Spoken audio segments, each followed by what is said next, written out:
Hi hello నమస్తే friends, welcome back to my channel. ఇవాళ recipe వచ్చేసి లెమన్ రైస్ ఎలా ప్రిపేర్ చేయాలో చూసేద్దాము. లంచ్ బాక్స్లోకి చాలా యూజ్ అవుతుంది, అలాగే లెఫ్ట్ ఓవర్ రైస్తో కూడా చేసుకోవచ్చు. ముందుగా అయితే ఒక 2 గ్లాసెస్ రైస్ని అయితే నేను కడిగేసుకుని కుక్కర్ అయితే పెట్టేసుకున్నా. రైస్ ఉడికిపోయింది. ఇలా పొడిగా అయితే ఉడికించుకోవాలి. ముందుగా అయితే రైస్లో మీకు టేస్ట్ తగ్గట్టు ఉప్పు కూడా వేసేసుకుని రైస్ అంతా పట్టేటట్టు కలిపేసుకోవాలి.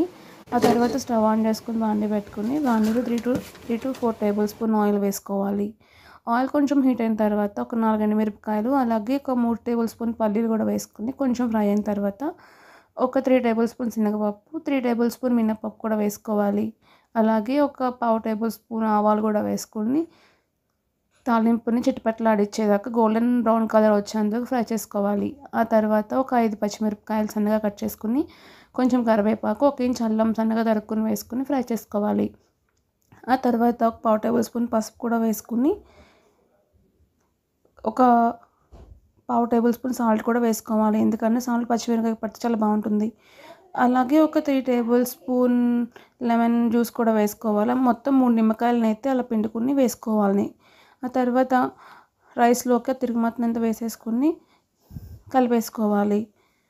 కలుపుకున్న తర్వాత ఒకసారి సాల్ట్ లెమన్ చెక్ చేసుకుని ఒకవేళ సరిపోకపోతే అడ్జస్ట్ చేసుకోండి. ఇంతే, ఎంతో ఈజీ అండ్ టేస్టీగా చేసుకుని లెమన్ రైస్ అయితే రెడీ అయిపోయింది. మీరు కూడా ట్రై చేసి ఎలా వచ్చిందో కామెంట్ చేయండి. అలాగే నా వీడియో కానీ నచ్చితే లైక్ చేయండి, షేర్ చేయండి, సబ్స్క్రైబ్ చేసుకోండి. మరిన్ని వీడియోస్ కోసం నా ఛానల్ని ఫాలో అవ్వండి. Thank you for watching. Bye.